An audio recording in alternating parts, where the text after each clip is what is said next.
नमस्तुभ्यम। हर हर महादेव। राजस्थान राज्य के कोटा शहर में दशहरा मैदान में गुरुजी पंडित प्रदीप मिश्रा जी के द्वारा देव पितृ शिव महापुराण कथा शुरू हो गई है और आज 3 अक्टूबर तीसरे दिन की कथा पूर्ण हो चुकी है।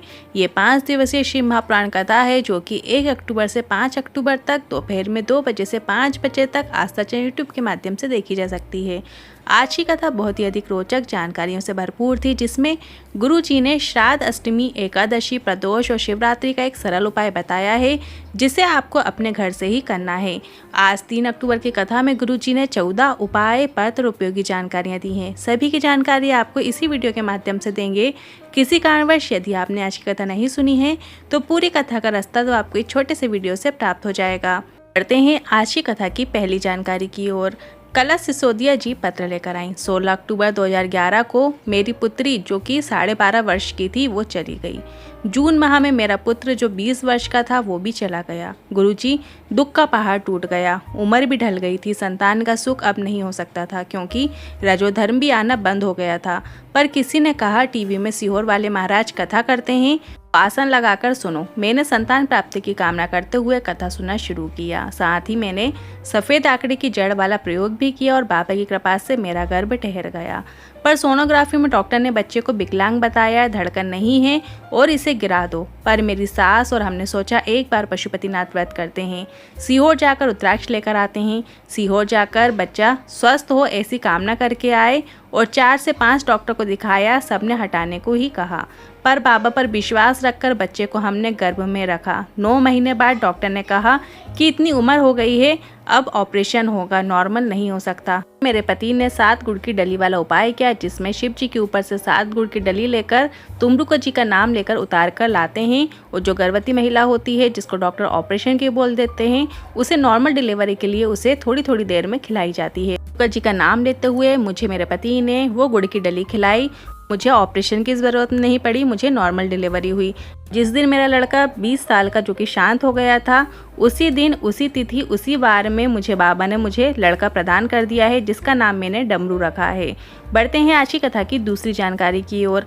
पितृपक्ष में 16 श्राद्ध में जिस घर के अंदर धूप छोड़ने के बाद हाथ की अंजनी में जल लेकर नहीं छोड़ा जाता है, गाय को रोटी खिला दी जाती है पर जल नहीं दिया जाता है, कौए को रोटी दे दी जाती है पर जल नहीं खिलाया जाता है, ब्राह्मण को भोजन के बाद जल नहीं दिया, शनि का कार्य होता है। ऐसे घर के 71 पीढ़ियों का पितरों का जो भाग होता है, पितरों का जो भोजन होता है, वो महाशनि अपने पास रख लेता था। इसलिए किसी को भी भोजन देने के बाद जल ज़रूर प्रदान करें। चाहे आप गाय को रोटी दें तो जल प्रदान करें, कौए को आपने रोटी दी है तो उसे भी जल प्रदान करें। बढ़ते हैं आज की कथा की तीसरी जानकारी की ओर। घर में 1 रुपये कमाया जा रहा है पर सवा खर्च हो रहा है। घर में धन टिक ही नहीं रहा है। घर में जरा सी चीज़ पे लड़ाई हो जाती है, झगड़े हो जाते हैं। घर में बच्चे बीमार हो रहे हों, बड़े बीमार हो रहे हों, एक के बाद एक कोई ना कोई बीमार होता ही रहता है। तो ये महाशनि के प्रभाव का कारण होता है, क्योंकि श्राद्ध पक्ष में आपने गाय को या कौए को भोजन दिया पर आपने उन्हें जल प्रदान नहीं किया। हैं आज की कथा की चौथी जानकारी की ओर। पहले की माताएं जब ब्राह्मण भोजन करने के लिए आते थे तो थाली को लगाने से पहले जमीन में पानी सींचकर हाथ से उसे साफ करती थीं। हाथ से साफ करने के बाद उसके ऊपर थाली रखती थी। पर आजकल के बच्चे बोलते हैं, माँ ऐसा क्यों कर रहे हो, अब तो टाइल्स लग गई है, मार्बल लग गई है। तो इस पर गुरुजी ने कहा, उस बूढ़ी माँ ने ऐसा इसलिए किया कि कहीं से धन संपदा ना चली जाए, घर में बरकत और वैभव ना चले जाए। तो अभी भी यदि आप श्राद्ध पक्ष में ब्राह्मण भोजन करा रहे हो, जिस जगह पर आपको थाली रखनी है ब्राह्मण भोजन के लिए, उस जगह को आप पानी से सींच कर उसे अपने हाथों से साफ कीजिए और इसके बाद आप ब्राह्मण को भोजन करने के लिए थाली प्रदान कीजिए। ऐसे में घर की धन संपदा घर में ही रहती है, घर में वैभव बरकत बनी रहती है। बढ़ते हैं आज की कथा की 5वीं जानकारी की ओर। गुरुजी ने आज की कथा में कुछ विशेष तिथियां बताई हैं, जैसे दूज, चतुर्थी, अष्टमी, दशमी, एकादशी, प्रदोष और शिवरात्रि। ये ऐसी तिथियां हैं जिन तिथियों में अगर आप भूलवश भी गौ माता को 1 चुल्लू भर पानी भी पिला देते हैं तो हमारे पूर्वजों को तर्पण और तेलांजलि की आवश्यकता नहीं होती है और वे तर जाते हैं। इसलिए श्राद्ध पक्ष में आपके घर में अगर कोई अनजान व्यक्ति भी आ रहा है तो आपको उसे पानी ज़रूर पिलाना चाहिए। इससे आपको 1000 गुना पुण्य प्राप्त होता है इस श्राद्ध पक्ष में। विशेष तिथियों में आपको गाय को भी जरूर पानी पिलाना चाहिए। बढ़ते हैं आज की कथा की 6वीं जानकारी की ओर। एक पत्र आया निशा सैनी जी का। मेरा भतीजा 16 वर्ष का है, उसकी अचानक तबीयत खराब हो गई और डॉक्टर ने चेक करके बताया इसके दिमाग में पीलिया चढ़ गया है, दौरे आते हैं और बेहोश हो गया और लीवर ने भी कार्य करना बंद कर दिया है। डॉक्टर ने लीवर बदलने को कहा, पर लीवर कैसे बदलते, हमारे पास इतनी व्यवस्था नहीं थी। डॉक्टर ने गुड़गांव और दिल्ली ले जाने को कह दिया। बच्चे को वेंटिलेटर में डाला गया, उसके दिमाग में दौरे और बढ़ने लगे। डॉक्टर ने कहा बच्चे के लीवर बदलने के बाद भी ये जिंदा रहेगा, इसकी कोई गारंटी नहीं है। हमारे जान पहचान वालों ने शिवलिंग पर जल चढ़ाकर उसे देने को कहा। हमने कहा वेंटिलेटर में जल नहीं देने देंगे। फिर उन्होंने कहा शिवलिंग पर चढ़ी हुई बेलपत्र उसके पलंग के पास रख दो और मैंने डॉक्टर से निवेदन करके एक बूंद शिव पर चढ़े हुए जल को उसके मुख में डाल देती।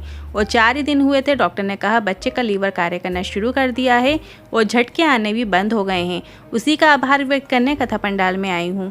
बढ़ते हैं आज की कथा की 7वीं जानकारी की ओर। गीता जी कोटा से पत्र लेकर आई।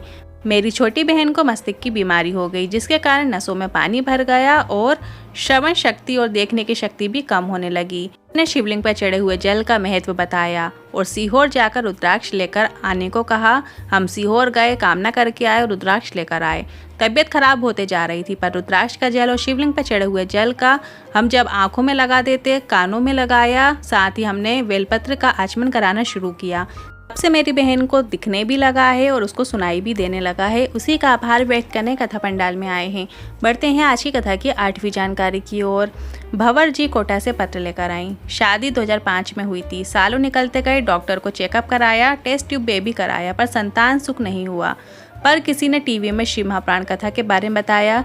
कथा सुनना शुरू किया, पशुपतिनाथ व्रत किया, सफ़ेद आंकड़े की जड़ का प्रयोग भी किया और साथ ही तुमरुका जी का नाम लेते हुए हमने उपाय किया। बाबा की कृपा से मुझे संतान की प्राप्ति हुई है। उसी का आभार व्यक्त करने कथा पंडाल में आई हूँ। बढ़ते हैं आज की कथा की 9वीं जानकारी की ओर। गुरु जी ने इस कथा में जितने भी उपाय बताए हैं का एक अलग से वीडियो इसी चैनल पर जल्दी आने वाला है, जिसमें हम आपको इसी श्राद्ध पक्ष में गुरु जी ने जो नए नए उपाय करने को कहा है वो सभी उपाय आपको वीडियो के माध्यम से करके दिखाएंगे, ताकि उपाय आपको समझने में आसानी हो। देखते हैं आज की कथा की 10वीं जानकारी की ओर। सोविल मोदी जी पत्र लेकर आए। पित्त की थैली में 16 mm की पथरी हो गई थी। डॉक्टर ने ऑपरेशन की बोल दिया था और पित्त की थैली बाहर निकालनी पड़ेगी और बड़ी तकलीफ भी हो सकती है। हमने बाबा के भरोसे सब छोड़ दिया। रोज जल चढ़ाते, एक बेल पत्र चढ़ाकर खा लेते, साथ ही मंदिर को साफ भी करना मैंने शुरू किया। और अभी 16 दिन बाद जांच कराई तो 16 mm की पथरी 4 mm की हो गई है। उसी का आभार व्यक्त करने कथा पंडाल में आए हैं। बढ़ते हैं आज की कथा की 11वीं जानकारी की ओर। हेमलता मीना जी पत्र लेकर आई। मेरा लड़का जब 6 महीने का था तब से मेरे शरीर में और मुख में छाले हो गए थे। लड़का 12 वर्ष का हो गया है। इसके बाद डॉक्टर ने जांच की कहा बड़ी बीमारी का योग दिख रहा है। हमने भी बाबा के भरोसे सब कुछ छोड़ दिया। रोज मंदिर जाती, साफ सफाई करती मंदिर की, बेलपत्र को खा लेती। बेलपत्र खाती तो छाती में जलन होती, पर मैं पल्लू में बेलपत्र को बांध कर रख लेती। ऐसा कुछ दिनों तक मैंने नियम किया। मतलब मैं बेलपत्र जब भी खाती थी तो मुझे और जलन होने लगती थी, तो मैंने बेलपत्र खाना बंद किया और उसे मैं अपने पास रख लेती थी। पल्लू में बांध कर बेलपत्र रख लेती। ऐसा कुछ दिनों तक मैंने नियम लिया और पेट और मुंह के छाले ठीक हो गए हैं। उसी का आभार व्यक्त करने कथा पंडाल में आई हूँ। बढ़ते हैं आज की कथा की 12वीं जानकारी की ओर। रुद्राक्ष शंकर जी का एक स्वरूप है और अगर आपके शरीर में रुद्राक्ष है तो शंकर भगवान आपके साथ हर कदम पे हैं। हर कदम से कदम मिलाकर चलते हैं और जब दुख की घड़ी आती है तो आप उसी समय उस रुद्राक्ष को पकड़ते हुए आप श्री शिवाय नमस्तुभ्यम का जाप करने लगें। मार्ग निकलेगा, निर्णय निकलेगा, आप विपत्ति से बाहर जरूर आएंगे। बस आपको अपने गले में जो रुद्राक्ष डला है उसे आप पकड़ लीजिए और श्री शिवाय नमस्तुभ्यम मंत्र का स्मरण कीजिए। आपको नई एनर्जी मिलेगी, नई ऊर्जा मिलेगी। बढ़ते हैं आज की कथा की 13वीं जानकारी की ओर। वृषकपि या विषकपि भोलेनाथ जी और नारायण जी का एक अवतार है। आपको अपने घर में लग रहा है कि हमें पितृदोष है, तो आपको अग्नि में भोजन छोड़ो या गाय को भोजन दो या ब्राह्मण को भोजन कराओ या आप कौए को भी रोटी दे रहे हो, पर सभी के लिए आपको पानी का भाग जरूर निकालना है, ताकि महाशनि आपके पितरों का भाग लेकर ना जाए। और आज की कथा में गुरुजी ने विशेष तिथियां बताई हैं। उन विशेष तिथियों में आप गाय माता को जरूर पानी पिलाइएगा। बढ़ते हैं आज की कथा की 14वीं जानकारी की ओर। अगली कथा गुरुजी की 7 अक्टूबर से 13 अक्टूबर तक कोडिया दुर्ग छत्तीसगढ़ में आने वाली है। और इसके बाद जो गुरुजी की अगली कथा रहेगी वो 17 अक्टूबर से 21 अक्टूबर नागपुर में होने वाली है। और इसके बाद जो गुरुजी की अगली कथा होने वाली है वो 3 नवंबर से 9 नवंबर ब्रिज 84 कोस में अंतर्गत होने वाली है। अच्छी कथा आपको कैसी लगी कमेंट के जरिए ज़रूर बताइएगा। वीडियो थोड़ा भी उपयोगी लगा हो तो वीडियो को लाइक करके कमेंट बॉक्स में हर हर महादेव ज़रूर टाइप कीजिएगा। श्री शिवाय नमस्तुभ्यम।